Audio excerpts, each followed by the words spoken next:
baie welkom vanaand. Dit is lekker om saam met julle te wees. Verlede week was lekker koud daai kant by Rymsig. Seker is 'n bietjie warmer want hier in Pretoria is dit definitief bietjie warmer vanaand. Ons gaan lekker vanaand gesels. Wat verlede week gebeur het is dat ons het so lekker gesels en die doel van verlede week was om 'n tydlyn te gee en sommer deur die hele Pentateeg. Pentateeg is die eerste 5 boeke van die Ou Testament te gaan en ons het toe by Genesis geëindig. So ons het eintlik baie lekker gekuier wat baie lekker was. Maar vanaand moet ons nou Exodus doen. So my plan vir vanaand is dat ons sal kyk dat ons so uur en 'n kwart besig sal wees. Ek dink nie ek wil julle te lank besig hou nie. Maak seker jy maak notas en ek gaan aan die einde van elke boek 'n geleentheid gee vir vrae. En as ek dan geleentheid gee vir vrae, gaan ek op my skerm deel en dan kan jy maar net jou handjie lig en dan sal ek vir jou kans gee om die vraag te vra. So skryf jou vrae neer terwyl ons oor die spesifieke boek praat. Ek gaan vra dat ons almal ons oop toemaak en dan bid ons net saam voor ons wegspring vanaand. Here, baie dankie vir hierdie dag. Hierdie dag wat beteken dat die volmaakte werk het gebeur. Jy het gesterf, jy het opgestaan en opgevaar na die hemel toe. Maar met u hemelvaart het ons met 'n verskriklike groot verantwoordelikheid agtergelaat en dit is om die evangelie te verkondig. Help ons elkeen in ons ruimtes en spasies waar ons is, by ons werke, by ons dorpe, by ons omgewings, dat ons sal werklik aanhou vir mense vertel van Jesus Christus en ons eer U daarvoor. Amen. Ek sê altyd, dit bly vir my een van die grootste wonderwerke dat Jesus kom aarde toe, hy leef vir 'n ding, hy sterf vir 'n ding, hy staan op vir 'n ding en dan gee hy daai hele ding, daai hele missie oor in die hande van feilbare mense, soos ek en jy. En hy sê, gaan julle nou verder, verkondig die evangelie verder. So is 'n groot voorreg en kom ons vergeet dit nie. So ons het verlede week oor Genesis gepraat, spesifiek 'n paar goed gekyk na Genesis, net die van julle net om te recap. Genesis deel op in 3 gedeeltes. Die eerste gedeelte is Genesis 1 tot 11. Dis die oergeskiedenis. Daar's nie baie feite daar rondom wat ons kan bewys presies hoe dit gebeur het nie, maar ons weet dat dit probeer vir ons vertel dat dit gebeur het. En dit het gebeur, hoe presies, sê ek altyd, God het geskep, hoe hy geskep het, wetenskap probeer dit nog uitsort. So, dis Genesis 1 tot 11. So, in Genesis 1 tot 11 vind jy baie vreemde verhale, baie snaakse goed, wat amper jou laat dink aan Griekse mitologie. Vertellinge van snaakse dinge, maar dit is meer omdat dit wil vertel hoe dinge gebeur het, dat dit gebeur het, en waarom die wêreld ontwikkel het soos wat dit ontwikkel het. Daar's nie baie historiese data in Genesis 1 tot 11 nie. So, wanneer jy Genesis 1 tot 11 lees, moet jy dit lees met die volgende perspektief, en dit is, wat is die beginsels wat ek hier moet leer, eerder as wat is die geskiedenis wat ek hier moet leer. Want as jy in geskiedenis vasval, dan gaan jy sê, maar hoe die skepping gebeur, waar pas die dinosourusse in, waar pas dit, en hoe werk dit, het God regtig gaan sê, hoe het almal op die ark gepas, en jy raak verstrengel in goed, wat jy nie verstrengel moet raak nie. Wat jy in Genesis 1 tot 11 moet weet, is God het geskep, hy het die mens geskep, die mens het die geneigtheid om altyd 'n bietjie die verkeerde ding te kies, en altyd kom God tot die mense redding. En dis eintlik maar die storie van die hele Bybel, dis Genesis 1 tot 11. Dan van 12 tot 36 vind jy die vertelling van die aardsvaders. Die vertelling van Abraham, die vertelling van Isak, die vertelling van Jakob. En dan 37 tot 50 vind jy die vertelling van Josef. Hoe Josef geland het hier in Egipte, hy's verkoop in die vreemde, en hoe hy die regte gedoen het. En ek sê altyd, jy moet Genesis 37 tot 50 lees, asof het wysheidsmateriaal is, baie soos Spreuke, baie soos Job, baie soos Prediker. Dit probeer vir jou 'n paar wysheid of wyshede deurgee. Alhoewel dit 'n storie is, gee dit vir jou wysheid deur. So dit vertel vir jou dat as jy die regte goed doen, sal die Here jou op die regte plekke bring. So dis die verhaal van Josef en hoe hy op die ou ende bo in Egipte geëindig het, hoog op, net onder die farao. En dan hoe hy sy familie laat kom het, vanuit waar hulle was, en hulle het gaan vestig in 'n omgewing in Egipte met die naam van Goshen. En dan verloop daar tyd, en dan skielik open die boek Exodus, en hier is die hele Israel, die 12 stamme, skielik in slawerny, in Egipte. So Genesis 50 eindig, waar Jakob blyplek kry in Goshen, en hy en sy familie en sy kinders gaan bly dan nou in Goshen in Egipte. Maar dan iets moes gebeur tussen Genesis en Exodus wat ons nie weet nie, wat ons vind dat die volk van die Here skielik slawe is. En Exodus maak oop waar ons vind dat hulle is slawe. En nou die boek Exodus se struktuur en indeling, so wat ek elke keer met elke boek gaan doen in hierdie woordskool, ek gaan vir julle probeer sê, hoe lyk die struktuur en indeling van hierdie boek? Hoe weet wat cover hy en watter hoofstukke gebruik hy? Tweedens gaan ek vir julle probeer sê wat is die boodskap van die boek, en dan derdens gaan ek vir julle probeer sê, okay, hierso is min of meer wat die boek probeer sê. Wat is die teologiese temas? Wat sê dit van God? Wat sê dit van ons verhouding met God? Wat kan ons hieruit leer? So die struktuur en indeling van Exodus begin in hoofstuk 1 waar hulle slawe is in Egipte. Nou volgens navorsing lyk dit of hulle alreeds 400 jaar slawe was, toe teen die tyd wat die boek Exodus oopmaak, of wat hy sy eerste hoofstuk skryf, was hulle alreeds 400 jaar slawe. So ons kan heel waarskynlik aanvaar dat tussen Genesis se laaste hoofstuk en die eerste hoofstuk van Exodus het daar 400 jaar verloop. Wat weer eens vir 'n ou uitdaag met die vraag, het Moses regtig hierdie 5 boeke geskryf? Of het verskillende mense dit geskryf? My oortuiging, en so ook die oortuiging van menigte Bybelnavorsers, is dat daar was meer as een skrywer betrokke. Moses het sekere gedeeltes gedoen, maar daar was ander mense wat ander gedeeltes gedoen het. En dat die finale samestelling van hierdie eerste 5 boeke het heel waarskynlik baie jare later gebeur terwyl die volk in ballingskap was. Ek het mos vir julle gesê, hulle het hierdie mondelingse tradisie gehad waar hulle al hulle stories vertel het. En toe hulle skielik in ballingskap kom daar in Assirië en toe later in Babylonië, te voel, maar ons moet nou ons goed wat ons glo met ons neerskryf. En dis waar hierdie goed begin neergeskryf word. So die eerste 5 boeke is definitief nie alleenlik deur Moses geskryf nie. Daar's ander mense betrokke. Kom ek gee gou vir julle so rundown van dit. En jy kan dit neerskryf of dit maar net vergeet. Maar hulle sê dat daar was 4 bronne wat geskryf het aan hierdie eerste 5 boeke. Die eerste bron, hulle weet nie wie die skrywer was nie, maar hy was heel waarskynlik, hulle noem hom die Jahwis. Die rede daarvoor is, hy gebruik die naam Jahwe wanneer hy na God verwys.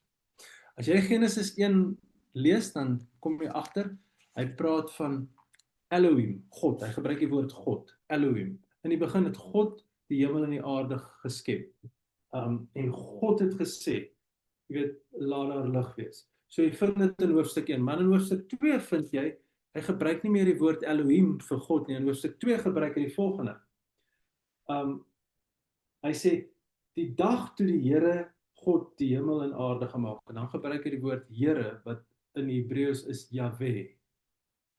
So duidelik reg deur die eerste 5 boeke van die Bybel, is daar hoofstukke wat eksklusief net Elohim gebruik of God gebruik, en hoofstukke wat eksklusief net Jahwe gebruik. So daarom het hulle agtergekom, hierdie moet verskillende skrywers wees, want hierdie skrywer verkies Elohim, so hy praat altyd van God, of hierdie skrywer verkies Jahwe, hy praat elke keer van die Here. So elke keer as jy ook in jou Bybel lees die Here, is dit die woord Jahwe. Wanneer jy God lees, is dit die woord Elohim in Hebreëus. Maar dan het hulle agtergekom daar's definitief dat Deuteronomium op sy eie staan as 'n boek en ons gaan net op by Deuteronomium kom.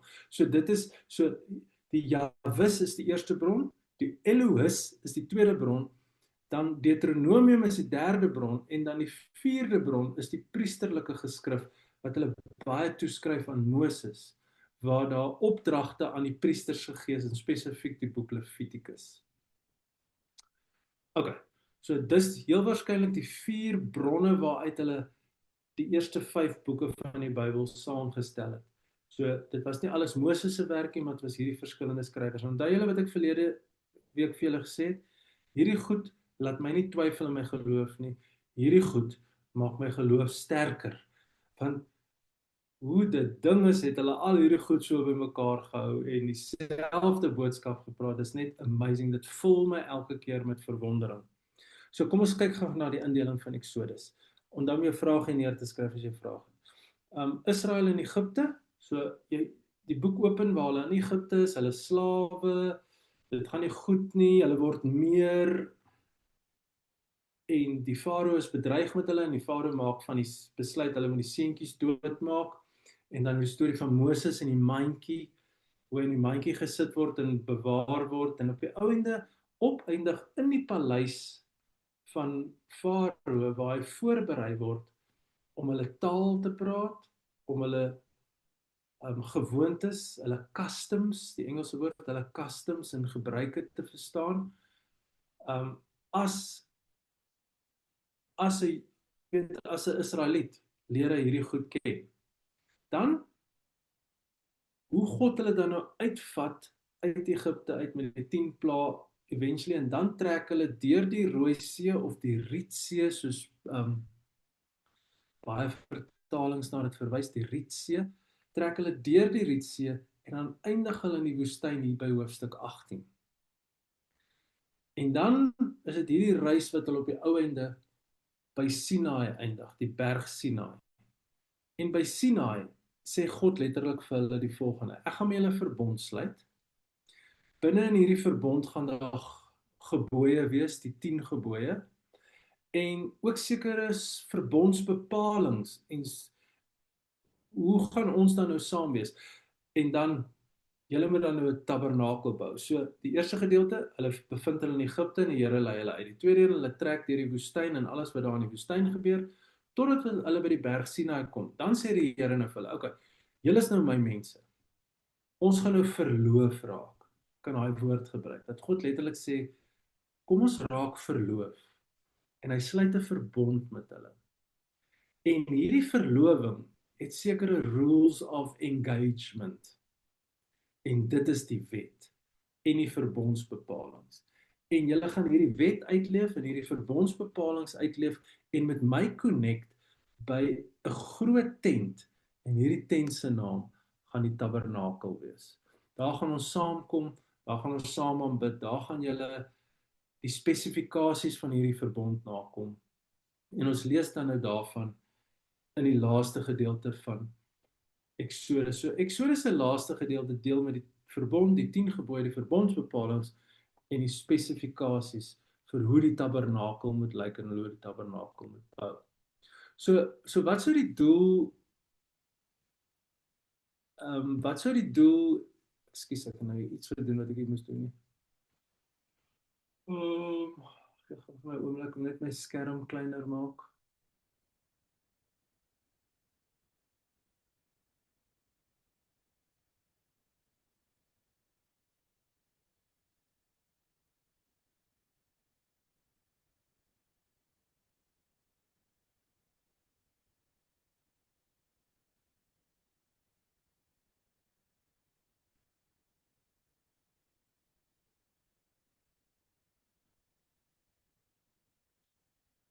Sorry julle, ek gaan net gou stop sharing en dan gaan ek net weer share.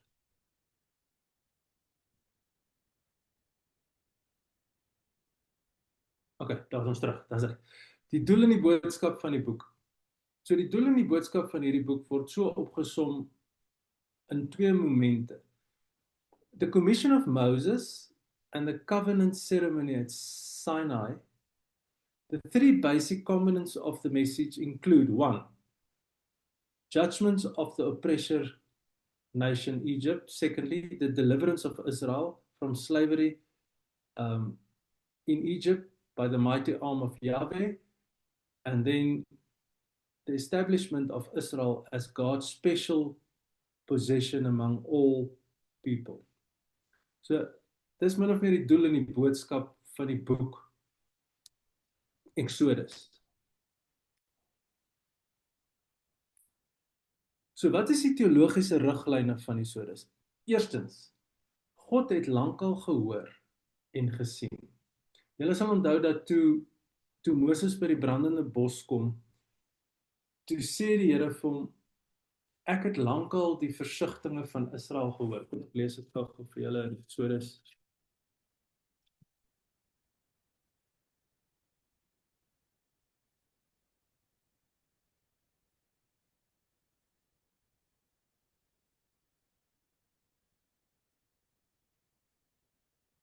Vers 7, hoofstuk 3. Die Here sê toe vir Moses, dis nou toe hy nou by die brandende bos is, ek het die ellende van my volk wat in Egipte is, duidelik gesien. Hulle noodkreet oor hulle slawedrywers het ek gehoor. Ja, ek ken hulle lyding. So, dis die eerste boodskap wat ons moet huis toe vat van Exodus is dat God sien en God hoor. Nog voordat Moses eers sê wat die probleem is. God sien en God hoor. Die tweede ding wat ons optel in die boek van Exodus is die naam van God. Dis nogal 'n boek wat 'n paar keer wat Yahweh kom en hy sê ek is Yahweh Rafa, die Here wat genees. Ek is Yahweh Nise. Ek is jou banier wat voor jou uitgaan in oorlog. En ek dink julle almal het al daai name van God gehoor. So daar's definitief 'n openbaring wat God elke keer sê ek is Yahweh en dan sit hy iets by. Ek is Yahweh en dan sit hy iets by. Ek is Yahweh Rohi. Ek is die God wat sien. Jy weet, so hy gaan heeltyd en hy sit hy openbaar homself met sy naam in die boek. Nou interessant, as jy nou dink aan Moses se roeping, en ek dink is so waar in ons eie lewens ook. Alle roepingsverhale het 3 momente. Die eerste een is, hier is ek. En daai toe die Here vir Moses sê, kom nader, toe sê, Here, hier is ek. Ek hoor, hier is ek. Ons vind dit in Jesaja se roepingsverhaal, Jeremia se roepingsverhaal, Gideon se, hier is ek. So dis die eerste stap. Die tweede stap is, wie is ek? Jy weet, as jy nou besef hoe groot die roeping van die Here op jou lewe is, skielik dan twyfel jy aan jouself. En julle almal het al iets van die Here gehoor, jy moet dit of dit doen, en dan skielik twyfel jy aan jouself. Maar wie is ek? So dis, hier is ek, wie is ek? En dan die wonderlike ding, maar wie is God? En hy sê vir Moses, ek is wat ek is. Nou dis interessant dat hy homself so openbaar. Hoekom gee hy nie vir hulle naam nie? Hoekom sê hy nie ek is Yahweh Rafa of Yahweh Nise of Yahweh Roi? Hoekom sê hy nie dit vir hulle? Hy sê net ek is wat ek is. En baie Bybelnavorsers, en ek stem nogal met hulle saam, sê die volgende. Hy deel nie sy naam nie, hy sê letterlik nie ek is wat ek is nie. As jy die Hebreëus mooi lees, dan sê ek is wat ek moet wees wanneer jy dit nodig gaan hê. So ek sal wees wat ek moet wees wanneer jy dit nodig het. So as jy genesing nodig het, dan sal ek Yahweh Rafa wees.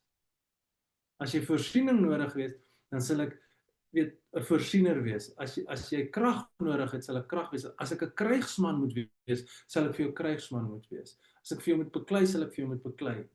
As jy gesond maak, as ek lig vir jou moet wees, sal ek lig wees. As ek koelte vir jou moet wees, sal ek koelte wees. So dis eintlik hierdie wonderlike ding wat ek dink ons saam met ons kan vat in hierdie lewe, dat as God ons roep en hy sê vir ons, maar ek wil jou gebruik, gewoonlik sê ons, wie's ek? Ek weet nie, hoe gaan ek dit doen? Maar dan sê hy, maar dit gaan nie oor wie jy is nie. Dit gaan oor wie ek is. Die naam van God is baie belangrik. En dan die ander teologiese riglyn van Exodus gaan oor die 10 plaae. Julle onthou die 10 plaae? wat hy op Egipte laat afsak het, God. So julle moet nou onthou, vir 400 jaar is God se volk slawe, en in 400 jaar vergeet 'n mens die God van Abraham, Isak en Jakob. Jy weet, mense het nie lank daai tyd geleef nie, 50 jaar was oud. So in 400 jaar kyk jy amper na 8 geslagte wat gekom en gegaan het. Nou na 8 geslagte het hulle heeltemal vergeet wie Jahwe was. Hulle het vergeet van die God van Abraham, Isak en Jakob. God was eintlik vir hulle totaal onbekend. Hulle het hom nie geken nie. En dan kom hy, en ek sê altyd, die 10 plaae was nie om Farao te oortuig nie. En jy moet dit neerskryf. Die 10 plaae was om sy eie volk te oortuig dat hy 'n God is, sterker as al die gode van die Egiptiese, weet as al die Egiptiese gode. Hy wou letterlik vir sy volk sê, hier is ek. Want onthou, hulle het geen verhouding met hom gehad, hulle het hom glad nie geken nie, en elke keer as daar 'n plaag gekom het, het hy homself op 'n manier geopenbaar, en wat net vir hierdie volk gewys het, maar lyk my hierdie God is baie sterker as die Egiptiese gode. So byvoorbeeld as jy nou kyk, ek het daar op die skerm die verskillende plaae. So die eerste een is mos die Nyl het in bloed verander. Nou volgens hulle tradisie was die Nyl die lewensaar. Die Nyl was, jy weet, vir hulle alles gewees. Dit was die, weet, Happy was die gees van die Nyl. Een van die gode wat hulle aanbid het was Happy. Dit is die gees van die Nyl. Knoem was die bewaarder van die Nyl, wat hulle lewensaar was. Onthou, hierdie magtige rivier wat in hulle land gevloei het vir hulle lewe gegee. En ook was die Nyl beskou as die bloedstroom van Osiris. En hier kom hierdie God. Onthou nou, so dis wat die Israeliete glo. Na 400 jaar in Egipte glo hulle hierdie spesifieke goed. Hulle glo dat Noem is die bewaarder van die Nyl, is die lewensaar, daar's 'n gees in die Nyl, en die bloedstroom van 'n God loop in die Nyl, en dan kom God. Hy sê, julle dink die Nyl is belangrik, kom ek wys ek, wat doen ek met die Nyl? Ek verander hom in bloed.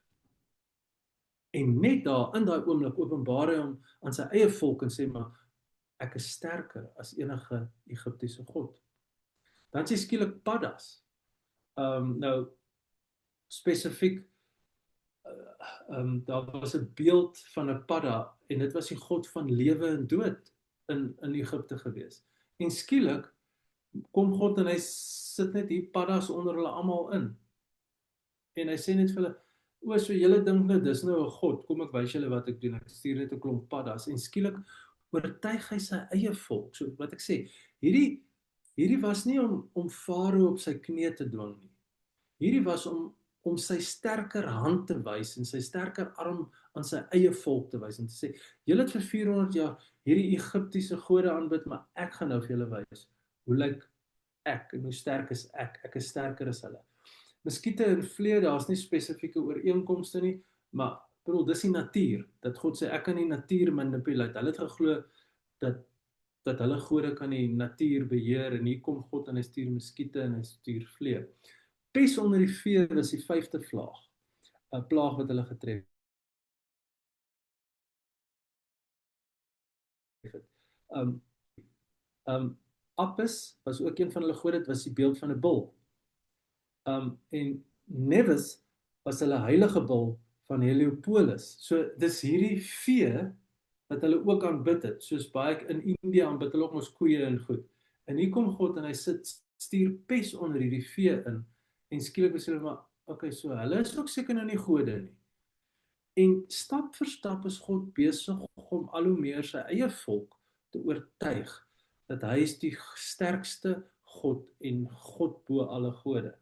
Dan stuur hy bose swere. Imhotep was die god van medisyne. En daai tyd was medisyne maar gewoonlik ekstern. Dis iets wat jy aangesmeer het. Dit was nooit iets wat jy eintlik gedrink het nie. Meestal was dit salwe wat jy aangesmeer het. En hier kry jy hierdie bose swere wat God stuur, en wat die Egiptiese towenaars en geneesere ook al aansmeer, dit help nie, en God sê soort van, ek is sterker as hierdie Egiptiese God van medisyne. Ek gaan hierdie bose swere net so laat verdwyn, en julle gaan gesond word. So ek is eintlik Jahwe Rapha, die Here wat genees. En nie hierdie gode van Egipte nie. Dan stuur hy Haal, Seth die beskermer van die oeste. Hy stuur sprinkane, om soort van die God Seth, die beskermer van die oeste te wys. Jy kan nie hierdie oeste beskerm nie. Ek stuur sprinkane, ek stuur Haal, en julle Egiptiese gode kan dit nie beheer nie. En dan duisternis. Die groot songod Ra, Atem, Arum en Horus was almal songode. Hulle die sterre aanbid, die son, hulle glo hierdie songode. En hier kom God en sê, ja, julle gode is nou nie so great nie, ek maak dit sommer net duisternis. Hulle kan glad nie meer skyn nie, jy verstaan. En dan heel laastens, die eerstgeborenes, hulle het geglo Farao is 'n god. Hulle het geglo Farao is 'n god.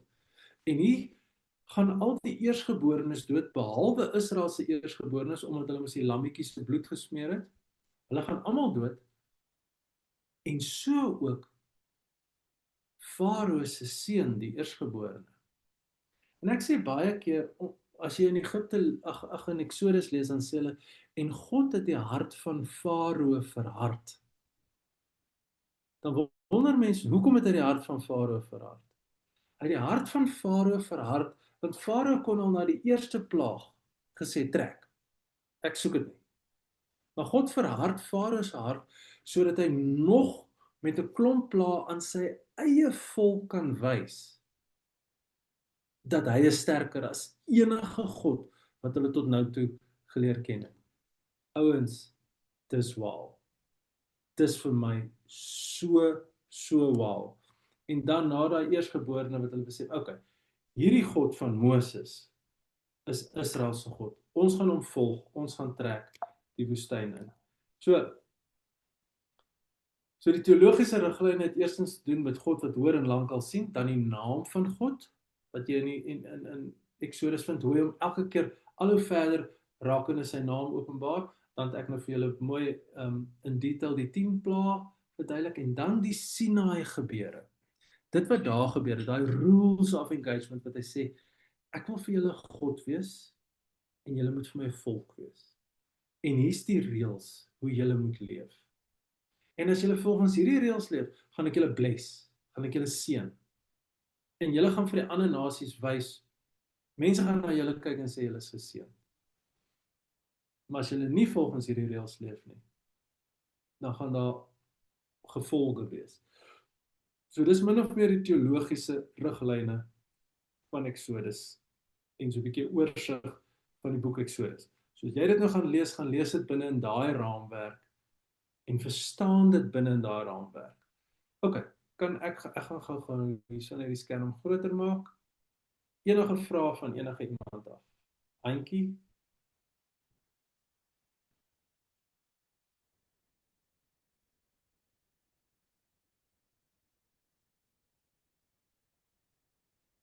Ok, ek sien niks name nie. Stefan, sien jy enige naam dalk? Nee, jy kan, as jy 'n vraag het, jy kan ook die chat gebruik onder, kan jy hom so net tik, jy kan hom daar insit en soos ons deur die gesprek gaan, of andersins is daar 'n react, so 'n hartjie, en hy gaan vir jou 'n handjie gee, of anders sit jy net jou skerm aan, steek jou hand op, en dan stop ons gou. Ok, kan ons aangaan. Ek hoop dit was insiggewend, want dit klink nie so nie. Ok, ons gaan verder. Levitikus. So dis die derde boek in die Pentateug. So as ons praat van Levitikus, so wat jy vind is Exodus het afgesluit met die opdrag en spesifikasies om 'n tabernakel te bou. Hoofstuk 25 tot 40 vind jy dit. Levitikus begin met die prosedure van hoe offers by hierdie spesifieke heilige plek gebring moet word. Nou, ek gaan met julle eerlik wees, Levitikus is seker die boek wat ek dink meeste mense vermy om te lees, want is al hierdie reëls oor hoe offers gebring moet word. Maar die naam Levitikus kom vanuit die Septuagint en is afgelei van die Griekse woord Leotikon, wat beteken dit wat van toepassing is op priesters. OK. So die eerste vraag is, wat is die Septuagint? Help my gou hierso. Ek verstaan glad nie.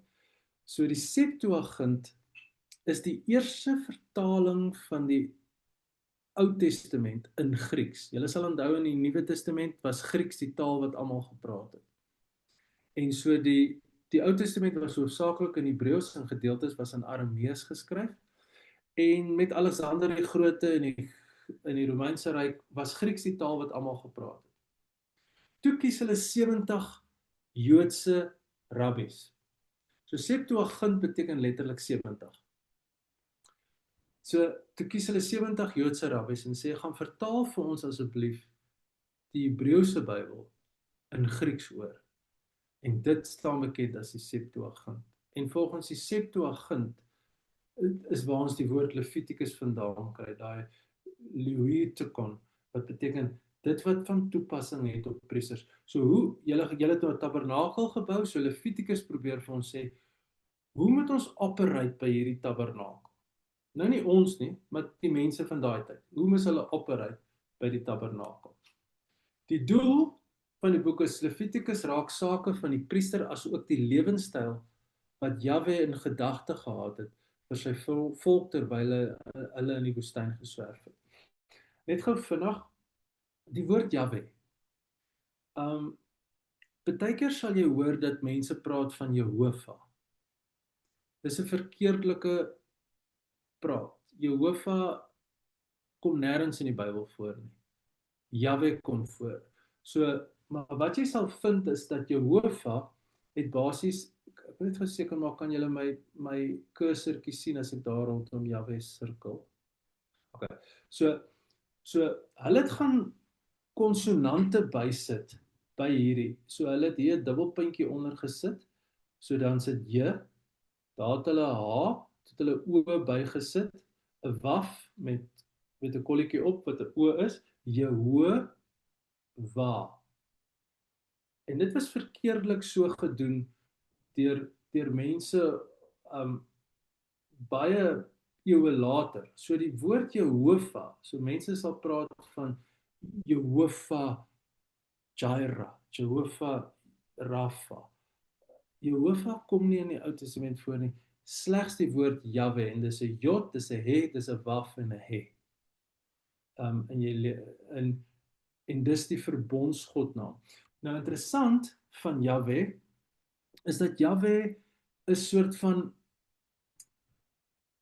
kan ek die Engelse woord gebruik, it's breathy, dit asemhalend, breathy consonants, 'n J, 'n He, 'n Waf, 'n He. En dis nogal 'n manier hoe hulle van God gepraat is. Hy's asem, hy's breath, hy's spirit, 'n Jod, 'n He, 'n Waf, 'n He. Okay, ek het so 'n bietjie afgedwaal, maar daar gee ek vir julle rondom Jahwe. Vir sy volk terwyl hulle in die woestyn gesterf het. Die grootste gedeelte, ek enetjie terug gaan hierso. Die grootste gedeelte,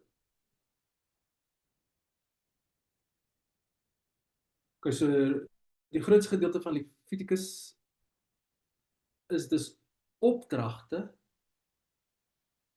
oor hoe hulle moet maak, hoe hulle by die tempel moet maak, en daar's enkele vertellinge in die boek Levitikus. Dis hoekom hy moeilik lees, want dit is net reëls, dis hoe jy moet maak, en maak glad nie vir ons sin nie. Daar was byvoorbeeld 'n reël gewees, dat in die kamp moes elke persoon 'n stok by hom gehad het. En as hy moes toilet toe gaan, dan moes hy uit die kamp stap, dan moes hy vir hom 'n gaatjie gaan grawe. Dit staan in die Bybel. Hy moes vir hom 'n gaatjie gaan grawe, en dan moes hy nou sy nommer 1 of sy nommer 2 in die gaatjie doen, en dan krap hy dit weer toe. Dis deel van die wette in Levitikus. En dis maar bloot omdat God, jy weet, hulle bly in die woestyn, hulle is 'n paar miljoen mense, dit gaan oor higiëne. Hulle het nog glad nie geweet van bakterieë daai tyd, of van kieme, of van, weet, so God moes vir hulle wette gee. Dieselfde met die wet van varkvleis wat ons in die Ou Testament vind. Ek meen, daai antieke brein het nie geweet dat varke wat sommer so in die woestyn groot word en nie getoets word deur gesondheidsinspekteur nie. Weet, varke het masels. En jy kan 'n siekte kry as jy 'n vark eet, en jy kan lintworms in jou maag kry. So met die gevolg is, in plaas van God wat hulle sê, okay, kom ek verduidelik gou vir julle hoe werk 'n parasiet, hoe werk kieme, jy weet, hoe werk dit dat jy 'n lintworm in jou maag kry? Kom ek sê net vir jou, moenie varkvleis eet nie. Nou, om vandag nou daai reël te interpreteer in ons tyd, maak nie sin nie. Want ons varkvleis is deur 'n gesondheidsinspekteur gecheck.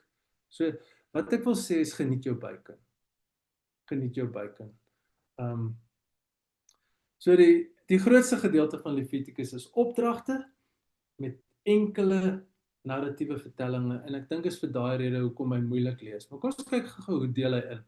So die eerste gedeelte, hoofstuk 1 tot einde van hoofstuk 7, is die offerwette. As jy offer, dis wat jy moet doen. Dan staan hoofstuk 1 tot 2 wat met die priesters te doen het, en dan 11 tot 16 is rituele reinheid. So daar's ook 'n paar reëls oor, jy weet, spesifiek daai wat ek gesê het van die kamp, hoe jy in die kamp moet optree.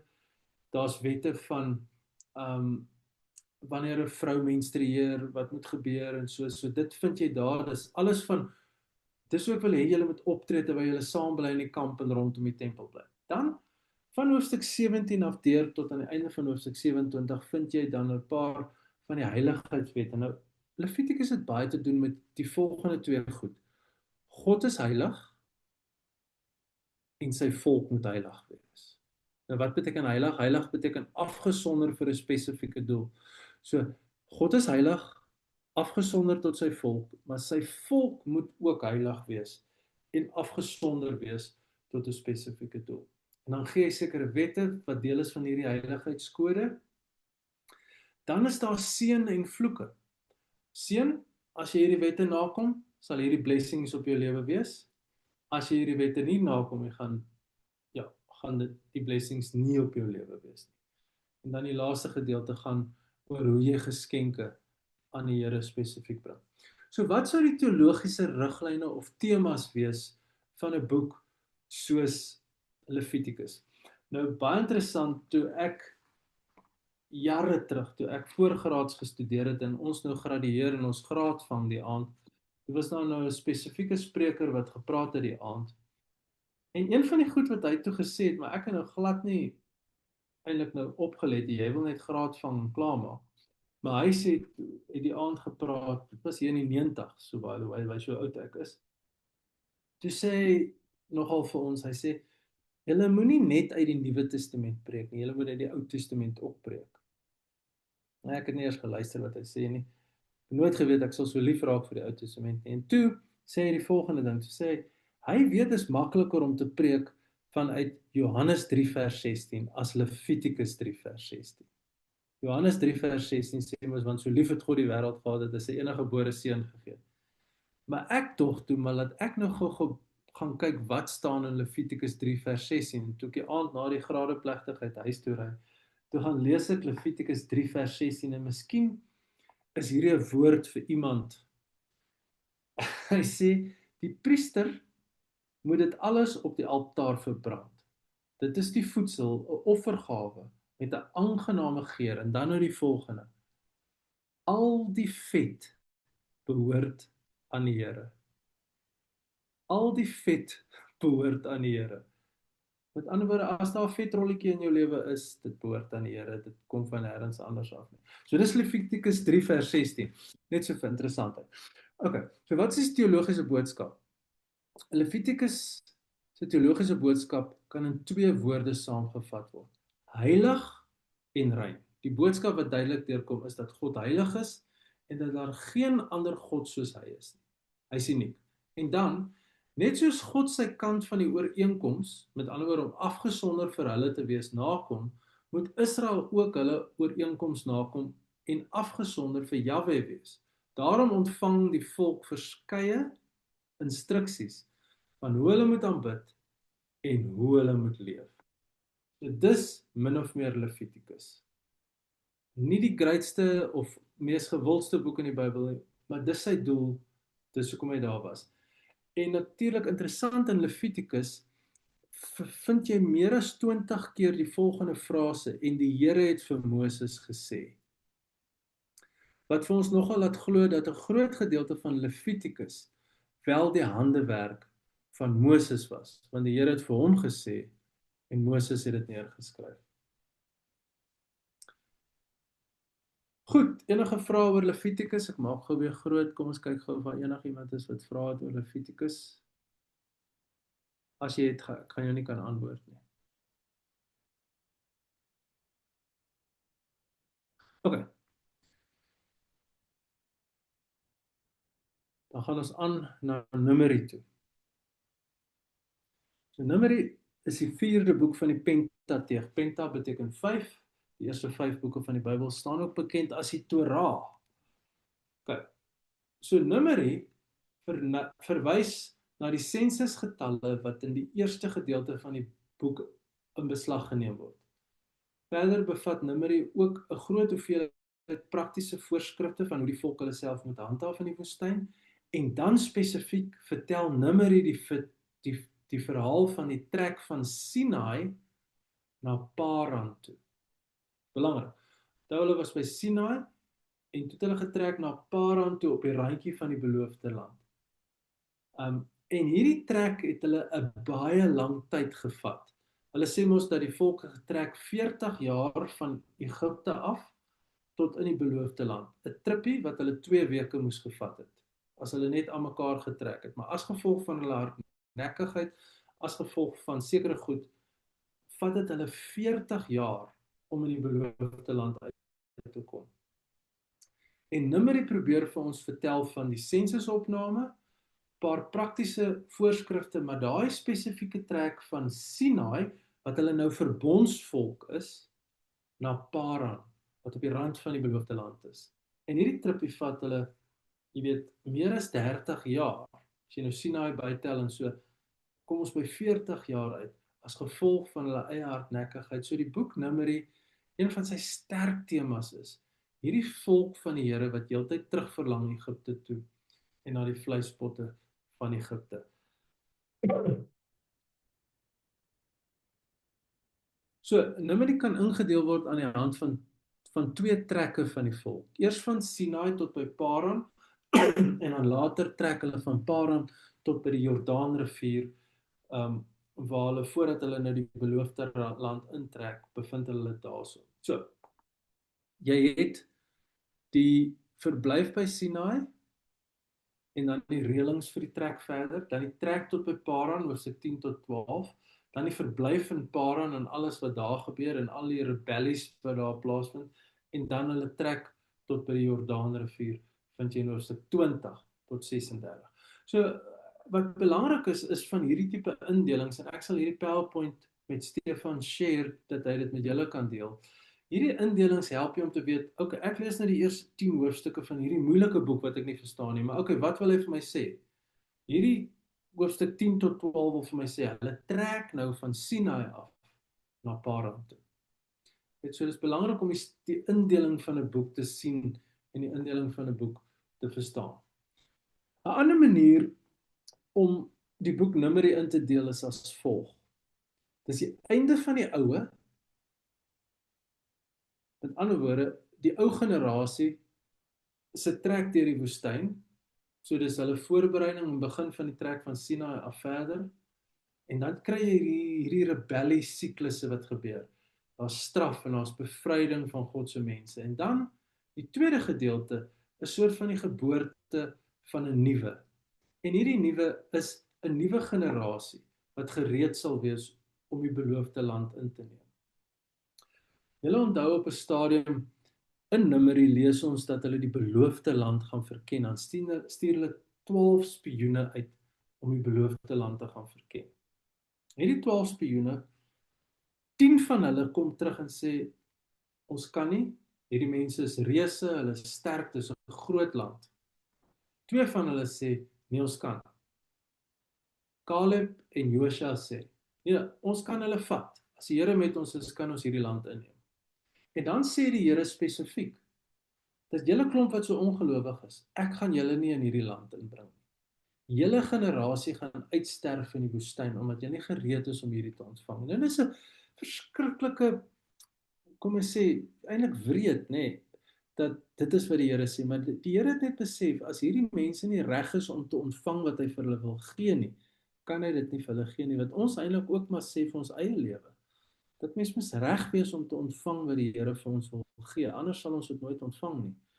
En hier vind ons dat die Here letterlik hierdie ongelowige generasie wat heeltyd terughinker Egipte toe, 40 jaar laat verbygaan sodat hierdie generasie letterlik uitsterf en 'n nuwe generasie na vore tree wat sê ons is gereed om die beloofde land te besit te neem. So wat sou die teologiese temas wees van die boek Numeri?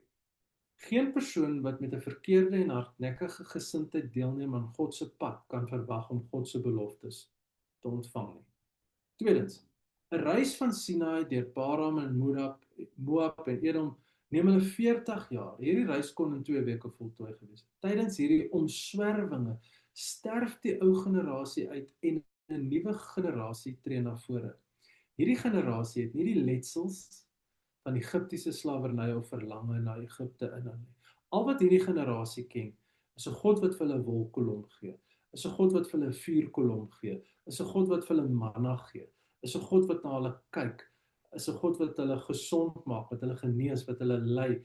Hulle klere raak nie eers verslete nie. En dis die God wat hulle leer ken. En dan definitief is duidelik dat God op 'n stadium sê, die Here het destyds vir die Israeliete gesê dat hulle beslis in die woestyn sou sterf. En een van hulle het toe oorgebly nie, behalwe Caleb seun van Jefune en Josua seun van Nun. En so ook in Numeri 14 sê hy vir hulle, weet julle gaan nie hierdie land in besit neem nie, omdat julle hardnekkig is en nie gereed is om my beloftes te ontvang nie. So dis min of meer Numeri, amper sê ek Numeri. Ek maak gou weer groot, enige vrae van julle kant af? Johan, ek sien ons een vragie, Ena wat gevra het, is ek reg dat die reiniging van die melaatses, die gedeelte oor die bloed aan die regteroor, regterduim, regtervoet en daarna die olie op dieselfde plekke, heenwys na die bloed van Christus en die Heilige Gees of olie? Daarna moes hulle gaan bad, wys dit heen na die doop, hoef nie nou te antwoord nie. So, miskien ook kan ons net so 'n bietjie verder daaroor dink. Okay. Ja, kom ek sê net 'n algemene opmerking oor dit is, mens kan baie goed inlees in die Ou Testament, maar onthou die initiële gedagte van die Ou Testament, ons moet verstaan, die Ou Testament is nie geskryf om heen te wys na Christus alleenlik nie. Die Ou Testament is geskryf in hulle tyd om hulle te help. So wanneer die Here vir ouens sê hulle moet hulle bad of hulle oor aanraak of die of so, is dit heel waarskynlik deel van die reinigingswette van daai tyd. En Jesus soort van probeer sê, maar ek verstaan hierdie wette. En vir julle om julle getuienis mooi uit te leef, speel ek binne hierdie reëls. So primêr is dit, maar ek kan met jou apart ook oor dit gesels as jy nog 'n vraag daaroor het. Okay, so kom ons gaan aan. Ons skiet na Deuteronomium toe. Ons gaan tot by Rut vanaand, so ek wonder of ons nie dalk julle is welkom as julle wil gou 'n koffietjie of iets kry, dan vat ons so 5 minute breek. Dan gaan ons oor 5 minute verder, is dit reg so? Ja.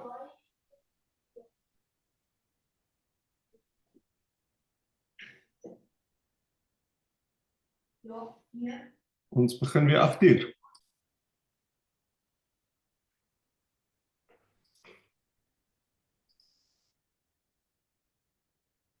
Okay, so daar is my skerm, Deuteronomium. So Deuteronomium is seker naas Genesis en dan nou die uittog Exodus die belangrikste boek in Israel se kultus. Nou kultus is basies hulle godsdienstbeoefening. So die boek is primêr soort van 'n verduideliking en kommentaar op die 10 gebooie sowel as wat dit is ook Moses se laaste woorde vir die volk voor hulle in die beloofde land intrek. So Deuteronomium kan jy sien as uitbreiding en kommentaar op die 10 gebooie, met ander woorde die rules of engagement. God het 'n verloving met die volk aangegaan, 'n verbond met hulle gesluit, en daai verbond het sekere rules, the rules of the engagement.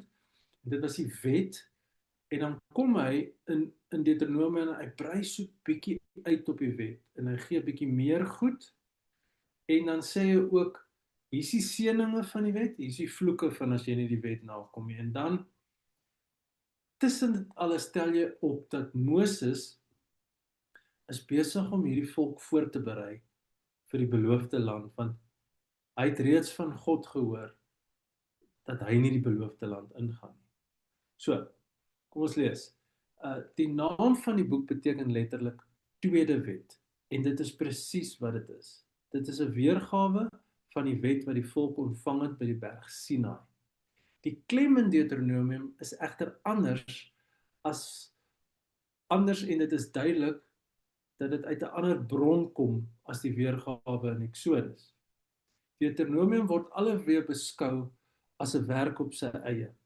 En hierdie werk is soos vroeër genoem in die tyd van koning Josia weer in die tempel ontdek. As jy nou onthou, koning Josia was 9 jaar oud toe word hy koning, en hy was 'n goeie koning, en toe in sy tyd toe ontdek hulle in die tempel 'n wetboek. En hierdie wetboek was Deuteronomium. En wat vir jou sê dat Deuteronomium is heel waarskynlik van die eerste gedeeltes van die Pentateeg wat op skrif gestel is en wat neergesit is. Want hy was reeds in die tyd van Josia beskikbaar as 'n boekrol. En daai boekrol ontdek hulle toe in die tempel, en Josia gaan en hy, dis ook in die tyd van Jeremia, gaan toe en hy gebruik Deuteronomium om sekere veranderings te bring in die land, en daar kom as 'n ware herlewing in daai tyd. Daar's die volk keer terug na die Here, die volk Juda nou spesifiek keer terug na die Here, en die Here begin hulle weer te seën. Ongelukkig het Josia in 609 voor Christus gesterf. Maar jy kan gerus gaan lees van koning Josia en dan spesifiek die wetboek wat hulle ontdek het in die tempel, en dit was die boek Jeremia, die boek Deuteronomium. Dit is duidelik dat dit 'n aparte vertelling hier vertel word. Dis asof die storie van Israel se tog na die beloofde land vir 'n oomblik gevries word, weet ander kan die Jordaan in die land van Moab.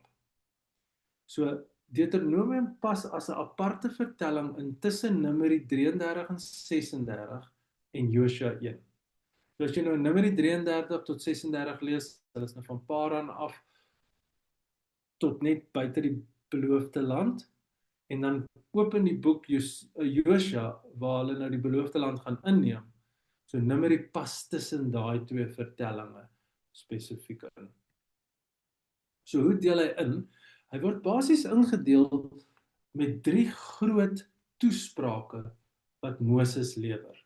En dan eindig dit af met 'n vertelling in Deuteronomium 32 tot 34, onder andere waar Moses se dood beskryf word, en waar daar gesê word dat daar nog nooit weer so 'n profeet soos Moses opgetree het nie. So tradisioneel word hy ingedeel aan die hand van die 3 toesprake wat Moses gelewer het. So die eerste toespraak vind ons in Deuteronomium 1 vers 6 tot 4:49. Dis algemene instruksies wat Moses hier gee. Dan Deuteronomium 5 tot 28 is 'n uitbreiding op die 10 gebooie. So hulle gaan 'n bietjie, hulle brei die 10 gebooie verder uit. Dit gaan oor Jahwe se uniekheid en sy getrouheid aan Israel. Daar's 'n lelike spelfout. Oor ooreenkomste en seën en vloekgedeelte van die verbondsooreenkoms.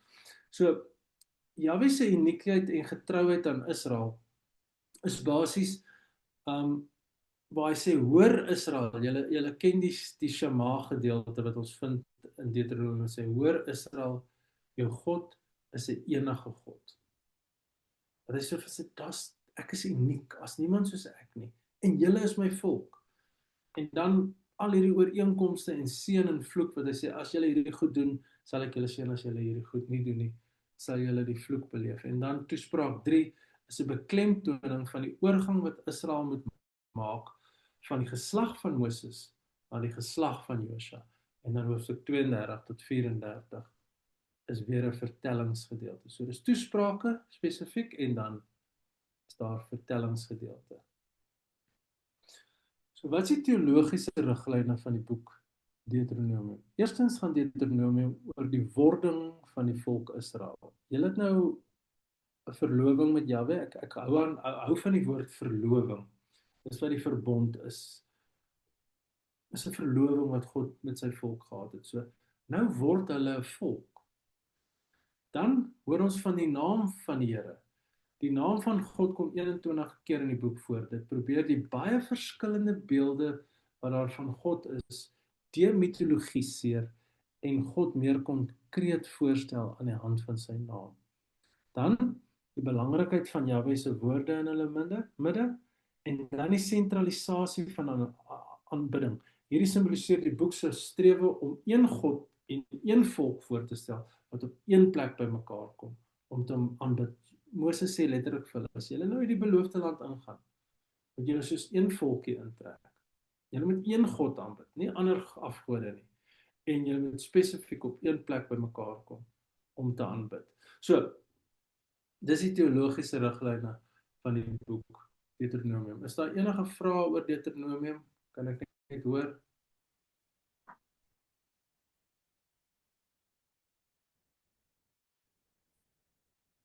Doodstil. OK. So Moses vind homself op die rand van die beloofde land. Hy kan nie ingaan nie. Hulle bevind hulle hierso in die woestyn by Moab. En dan gee hy hierdie toesprake vir hulle.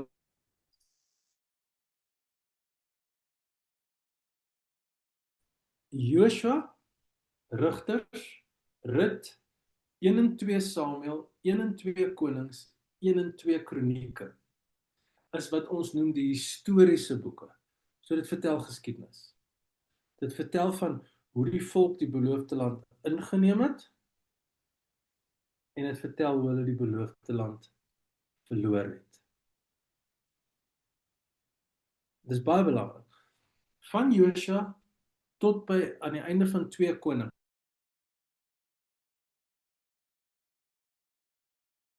1 en 2 Konings vertel van hoe hulle die beloofde land ingeneem het, hoe hulle gevestig het daar, hoe hulle begin doen het, 'n koning gekry, hoe hulle begin doen het wat reg was of verkeerd was in die oë van die Here.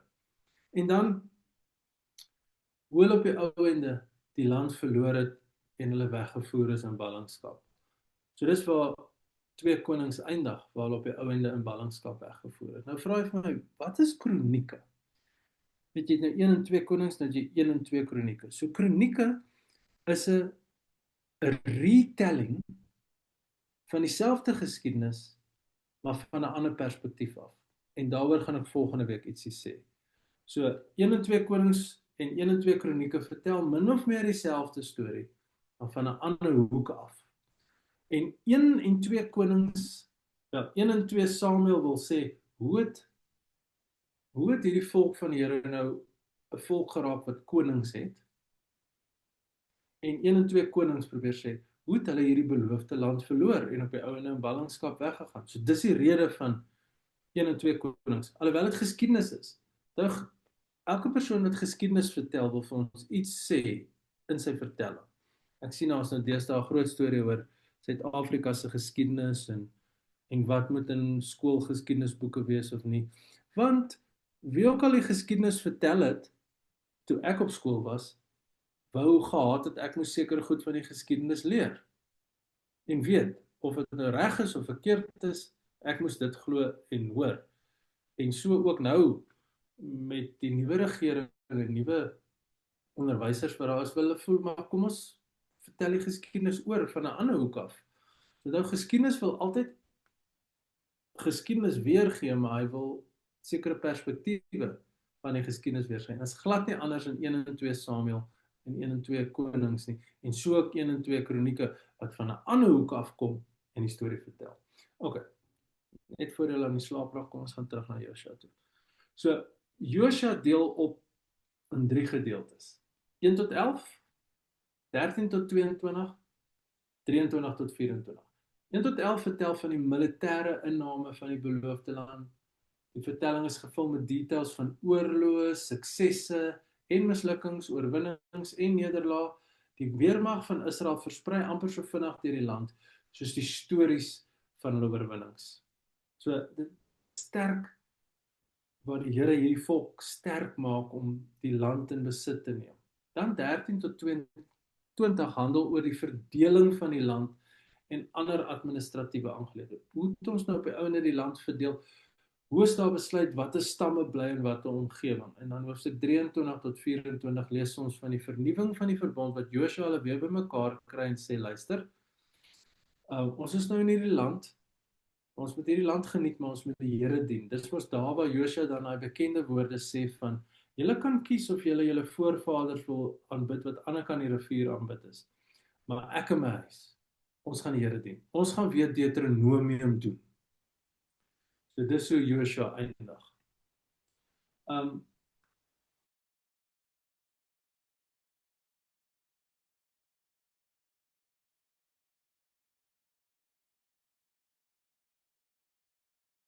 Sit, verdeel, en dan besluit julle hoe julle my gaan aanbid. So dis min of meer hoe Josua, die boek Josua opdeel. Gaan oor die Jordaan, trek in die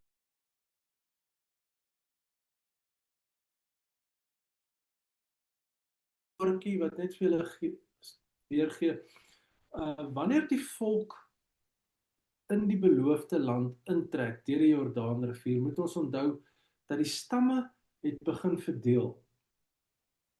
So sekere stamme het in die noorde gefokus. Sekere stamme het in die sentraal gefokus by die stad Ai en Jerigo. En sekere stamme het meer suid gegaan en daar gegaan. En dan vind jy later dat dis min of meer hoe die 12 stamme dan nou in Josua op die ou ende gesettel het. So jy het Simeon hier onder en jy het Juda daar en Reuben en Benjamin se stam en Dan se stam, Ephraim, Gad, Manasseh, Issachar, Zebulon, Naphtali, Manasseh daar ook en dan Aser en Dan. So dis so hulle op die ou ende gaan vestig het in die land. En op die ou ende word hierdie hele gedeelte, as julle my cursor nou sien, hierdie hele gedeelte hierso word dan nou Israel. En dan op 'n stadium verdeel Israel in 'n noordryk en 'n suidryk. 933 skeer die ryk. 933 voor Christus skeer die ryk. Ek het dit verlede week vir julle gesê.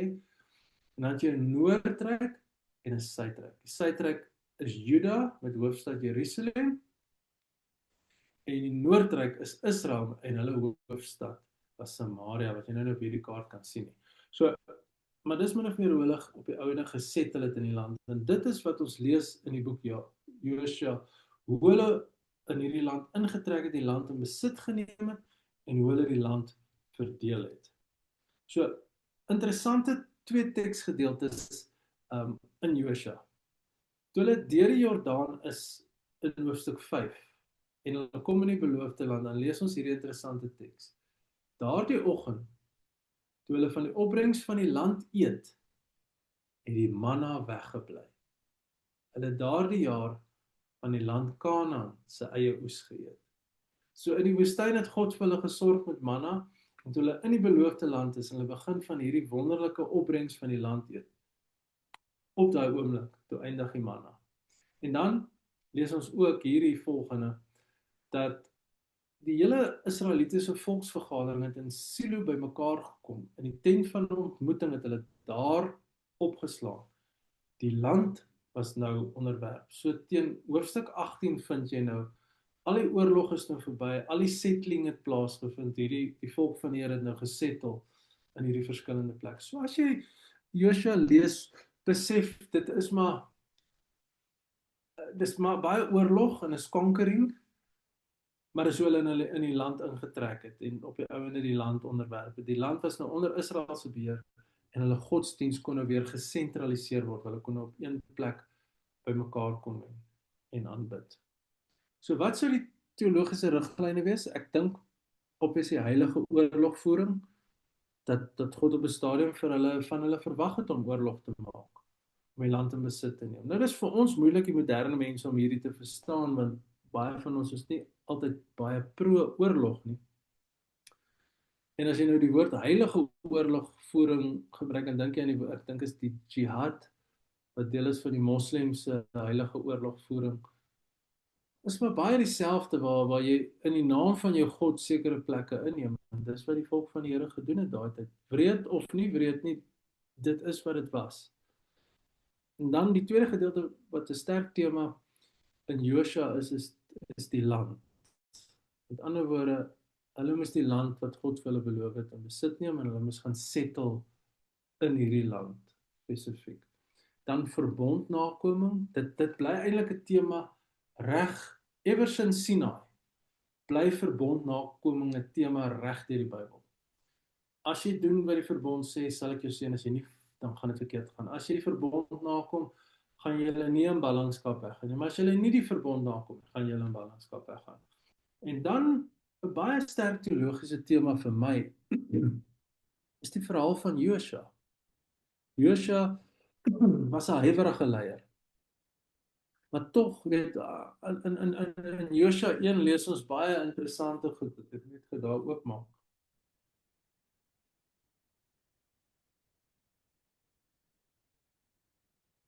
So, die Here sê in vers 2, luister Josua, my diensknegt Moses is dood.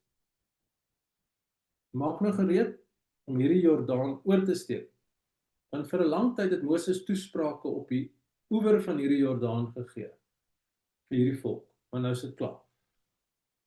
En dan sê hy, elke plek waar julle voete trap, aan julle gee ek dit, soos ek aan Moses beloof het. En dan begin die Here hom bemoedig. Ek sal jou nie in die steek laat nie, vers 5. Wees dapper, vers 6. Wees sterk. Vers 7. Wees net dapper en sterk.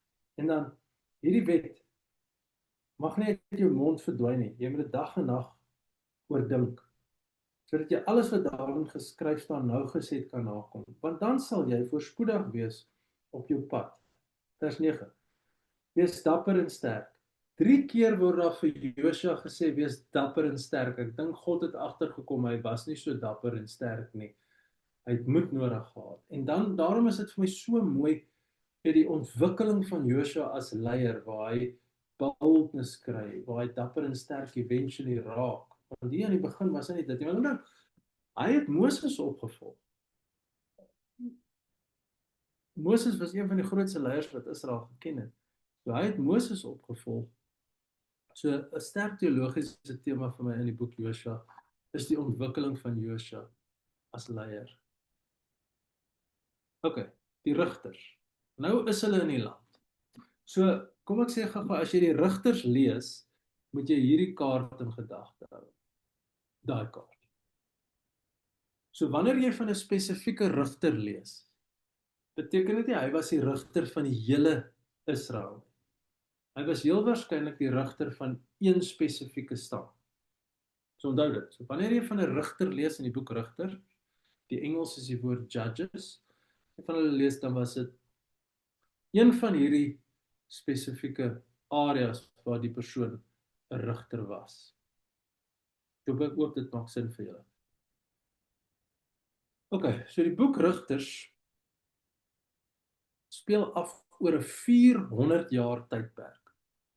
Tussen die dood van Josua en die vestiging van Israel se monargie in 10:5 voor Christus, waar hulle gesê het, okay, ons wil 'n koning hê.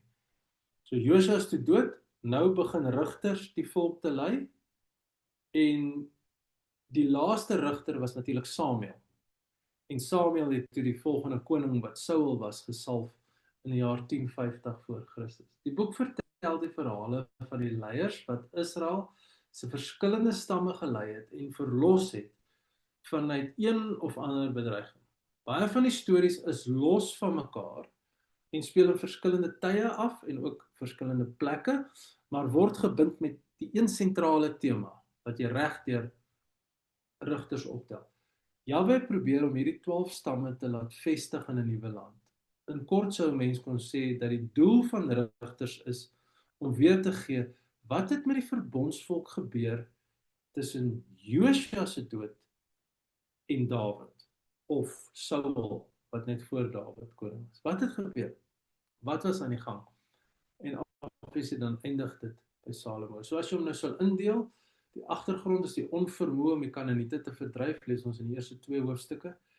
Dan vind ons siklusse van afvalligheid. Nou dis baie belangrik as jy die boek Rigters lees. Hier's hierdie siklus wat homself herhaal. So die volk vestig in 'n gedeelte, dit gaan goed met hulle. Dan doen hulle wat verkeerd is in die oë van die Here. So hulle kom nie die verbond na nie, die rules of engagement. Hulle kom nie die rules of engagement na nie. Dan stuur die Here 'n ander volk, die Moabiete, die Jebusiete, die Filistyne of wie ook al, om hulle te bedreig en hulle te onderdruk. Dan roep hulle tot die Here en dan wek die Here 'n leier op. Dan stuur God iemand. Dis 'n Gideon, dis 'n Samson, dis 'n Eglon, dis 'n Ehud of 'n Otniel of 'n Deborah, selfs 'n vrou. Stuur die Here om die volk dan nou te verlos vanuit hulle verknorsing uit. En dan gaan dit weer goed met hulle. Maar wat jy in Rigters vind, is dan herhaal die siklus om. Presies soos in Genesis 1 tot 11, hierdie siklus herhaal. Die volk kom op 'n goeie plek, hulle doen wat verkeerd is in die oë van die Here, hulle kom in die moeilikheid, hulle roep tot die Here verlos hulle. En dis die verhaal van God reg deur die Bybel. Dat jy vind die volk is op 'n goeie plek of ons is op 'n goeie plek, ons doen wat verkeerd is in die oë van die Here, ons volg ons eie planne, ons eie paaie. Dan gaan dit nie goed nie, dan roep ons uit tot die Here en dan stuur die Here iemand soos wat hy op die ouene ook Christus gestuur het om ons te verlos. So hierdie siklusse van afvalligheid vind ons dan nou spesifiek hoofstuk 3 tot 16 waar jy lees van die verskillende rigters wat optree. Soos ek sê, hierdie rigters tree in verskillende tye op en in verskillende areas op, maar hulle stories het een sentrale tema en dit is dat God rig iemand op om sy volk te bevry. En dan eindig dit af met die laaste 5 hoofstukke wat ons te doen het met so 'n bietjie morele verdorwenheid wat hulle inzoom op die stam van Dan en op die stam van Benjamin. So dan beweeg hulle so 'n bietjie weg van die rigters af. So hierso is daai siklusse. Die boek Rigters het verskillende karakters, maar elke keer is dit dieselfde siklus wat herhaal. Hierdie siklusse is vol van dieselfde motiewe en strofes. Die kinders van Israel doen wat verkeerd is in die oë van die Here. En daar's al die kere wat dit voorkom in die boek Rigters, daai optrede. Hierdie optrede maak dat Jahwe hulle oorgee in die hande van hulle vyande in hulle onmiddellike omgewing. Daar lees ons spesifiek waar hy sê gee hulle oor. Dan roep hulle tot die Here om hulp. Daarso is 'n paar verwysings van waar hulle om hulp roep. Jahwe hoor hulle uitroep en tree dan op deur hulle te verlos deur 'n leier, 'n rigter op te wek. En daar's al die verwysings wat hy sê, God het iemand opgewek, God het iemand gestuur. Hierdie leier doen dit deur die gees van die Here. Dit is interessant dat die boek van Rigters het 7 kere wat hy sê die gees van die Here het van hierdie rigters besit geneem, wat eintlik vir my baie mooi is. Want jy lees nie baie van die gees van die Here in die Ou Testament wat van mense besit neem, maar veral in Rigters lees jy dat hierdie leiers die gees van die Here het van hulle besit geneem. En dan na dit volg daar 'n tydperk van vrede, en die vrede duur tot en met die begrafnis van die spesifieke rigter. En dan begin die siklus weer van vooraf. So wat is die teologiese temas van die boek Rigters? Eerstens is hierdie wipplankery tussen God se opdragte en God se genade. Met ander woorde, die ongehoorsaamheid van die volk en God se genade. 'n tweede teologiese tema is dat God probeer in Rigters vir hulle sê, julle het nie 'n koning nodig nie. Ek sal julle lei deur mense wat ek sal stuur van tyd tot tyd. En dan die derde tema is dat God gebruik feilbare mense. As jy dink aan die character flaws wat iemand so Samson gehad het. Gideon wat bang was Ehud wat linkshandig was. En hoe die Here hulle almal gebruik. Linkshandig was in die Bybelse tyd. Ek weet van julle is links. Maar linkshandigs was in die Bybelse tyd nie normaal gewees nie. En hy gebruik hierdie linkshandige persoon om sy volk te verlos.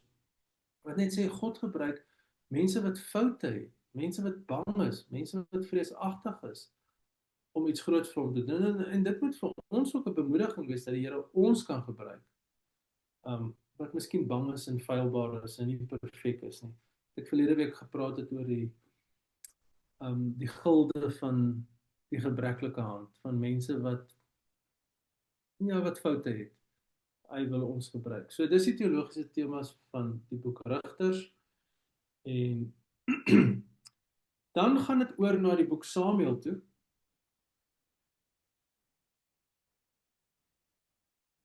En Samuel was, soos ek gesê, die laaste rigter. Maar voordat ons by die boek Samuel kom, vind ons hier 'n aparte vertelling wat afspeel in die tyd van die rigters. Die boek Rut. En as jy Rut lees, net vir daar uitkom, dan begin hy, so jy nou rigters, en dan maak rigters klaar in hoofstuk 21, en dan begin hy in hoofstuk 1 van Rut, die volgende boek. In die jare toe die rigters nog geregeer het, was daar hongersnood in die land. Dis hoe die boek Rut begin. So jy kan duidelik sien, daai wat ek vir julle gesê het, die vensterraam, wat is die wêreld agter die teks, soos die wêreld van die rigters. Dan sê hy, daar was hongersnood in die land. 'n Man van Bethlehem in Juda het tydelik in die gebied van Moab gaan bly. So hy trek uit Juda, uit Moab toe. As het ware terug daar waar hulle in die woestyn was, saam met Moses. Hy het daar gaan bly en sy vrou en sy 2 seuns saam met hom geneem. So, dis soort van die agtergrond van die boek Rut. Nou, die boek Rut sluit met 'n geslagsregister. Rut 4 vers 8 tot 22 af. Hierdie is 'n belangrike inleiding vir die boek Samuel. Want onthou, die boek Samuel se hoofkarakter is wie? Dawid. Dawid is die hoofkarakter in Samuel. So Rut is 'n belangrike oorgang na die boek Samuel toe, want die geslagregister van Rut vertel hoe die hoofkarakter van die boek Samuel, Dawid, sy oorsprong gehad het, en ook hoe dit gebeur het dat Dawid ook Moabitiese afkoms in hom gehad het. Dis hoe die boek Rut afsluit. En interessant, hierdie gedeelte vind ons net so in Matteus 1 vers 5 tot 6, wat die geslagregister van Jesus vertel. Hy sê, hier is nou die geslagregister van Peres. Peres was die vader van Gesron, Gesron van Ram, Ram van Aminadab, Aminadab van Nagson, Nagson van Salmon, Salmon van Boas, Boas van Obed, let op die woord Boas. Boas, ek gaan nou iets van hom sê, van Obed, en Obed van Isaai, en Isaai was die vader van Dawid. In ander woorde, Obed was die oupa van Dawid, en Boas was die oupa grootjie van Dawid. So kom ons kyk gou waar kom Boas in die verhaal. So 'n man met die naam Elimelek trek uit Juda uit Bethlehem uit. Hy trek na Moab toe. En onder 'n hongersnood is. Hy neem sy vrou Naomi saam.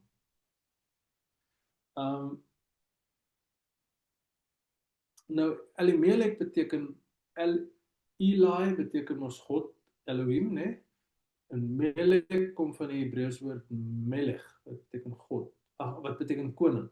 So sy naam beteken God is koning. Hy trek na hierdie ander land toe, hy vat sy vrou saam en sy 2 seuns. Sy seun was Maglon en Kilion. Maglon en Kilion trou met 2 Moabitiese vroue, Rut en Orpa. Dan gebeur dit dat Elimelek sterf in Moab. Dis die storie van Rut. Hy sterf in Moab. En kort nadat hy, nou is Naomi 'n weduwee. So volgens die wet neem haar 2 seuns haar in, Maglon en Kilion. So hulle sorg vir haar. Maar dan gaan die verhaal verder dat dit raak bad. Maglon en Kilion sterf ook in Moab. En hier sit Naomi sonder 'n man, sonder seuns wat vir haar sorg, met haar twee skoondogters Rut en Orpa. En Naomi besluit sy gaan terugtrek na Juda, want sy sê, die teks sê, sy het gehoor dat die Here Juda geseën het met goeie oeste en sy sê toe, ek gaan terugtrek. Maar sy sê toe vir haar twee skoondogters wat Moabitiese vrouens is, sê, julle hoef nie te trek na 'n vreemde land toe saam met my. Julle kan nie bly.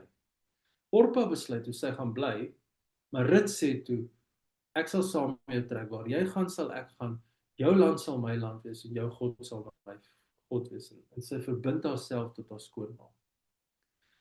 Dan trek hulle terug Bethlehem toe. En toe hulle in Bethlehem kom, toe vra hulle vir Naomi, wat is jou naam? En Naomi sê, my naam is Mara, wat beteken bitter. Sy sê, want ek het bitter hartseer beleef in die land van Moab. En hulle settle in Bethlehem, en Rut besluit, sy gaan koringare optel op die land van iemand wat geoes het. Dit was ook een van die wette van die Ou Testament, dat as jy oes en goed val van jou kruiwa af, of val uit jou hand uit, of val van jou wa af, daai goed mag jy nie optel nie, want God het gesê, daai goed moet jy los vir die wees, en vir die weduwees, en vir die vreemdelinge. Dis 'n manier van, om ander mense te help. So dis, aan die hand van dit, dat Rut besluit, sy gaan tel toe, hierdie koringare op. Toevallig, is die land van 'n man met die naam Boas. En Boas was toevallig familie van Elimelek.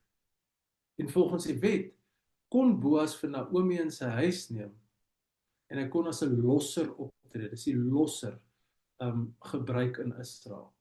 So hy kan hulle inneem in sy huis, en hy kan selfs met Rut trou as hy wil, om soort van vir hulle te beskerm. Nou om 'n lang storie kort te maak, op die ou ende neem hy hulle in die huis in, en hy trou met Rut, en hy en Rut het 'n seun, en die seun se naam is Obed, en Obed was die oupa van Dawid. So dis 'n interessante storie wat hier vertel word van hoe dit gebeur het. So, hier is min of meer die indeling, Rut kom saam met Naomi terug, dan Rut en Boas ontmoet mekaar, en dan tree Boas op as losser, en hy trou met Rut, en hulle het 'n seun, en die seun se naam is Obed. So wat sou die teologiese riglyne van 'n boek soos Rut wees? Eerstens, dit is duidelik dat die Here die alledaagse dinge, dat hy betrokke is by dit. Nou, as jy in die boek Rut lees, dan is daar nie vreeslike fireworks as dit kom by wonderwerke nie. Jy weet, die Here praat net 'n brandende bos, of skud die berg, of stuur manna uit die hemel, of kloof die see in twee nie. Hy is alledaagse goed wat soos toevallighede lyk, maar wat nie toevallighede is nie. Hy is betrokke by dit. Dit is gewoon oestyd in Bethlehem, en God bring vir Boas en Rut by mekaar tydens oestyd, terwyl Rut are optel. Tweede teologiese tree, maar God gebruik baie feilbare mense om seker te maak dat sy plan met Israel tot volvoering kom. En dis nogal 'n boodskap wat ons baie in die Ou Testament vind, en dit is dat feilbare mense word deur God gebruik om op die ouene deel van sy meesterplan te wees. En hierby sluit die laaste punt aan. God seën die mense wat bereid is om opofferings te maak, en te maak van hulle, en dan maak hy hulle rolspelers in sy groter geskiedenis. Nou, as jy nou dink dat Jesus is uit die geslag van Dawid gebore. So baie jare later, ry daar ook 'n vrou wat hoogswanger is, Bethlehem binne. Haar naam is Maria, en haar verloofde is Josef. En sy gee geboorte aan Jesus, uit die geslag van Dawid, wat nooit sou gewees het, as dit nie was vir Rut wat vir haar skoonma gesê het, ek trek saam met jou. Wat nooit sou gebeur het, as dit nie was vir 'n Rut wat toevallig op Boas se land koringhare optel, en so die geslag van Dawid red nie. Sou die Here 'n ander plan gemaak het? Kon hy? Ja, definitief.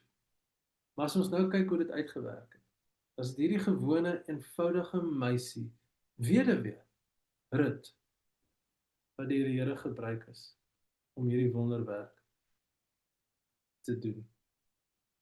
So, ek gaan vanaand hierso stop, en dan gaan ons volgende week verder. So, ek gaan ophou om my skerm te deel.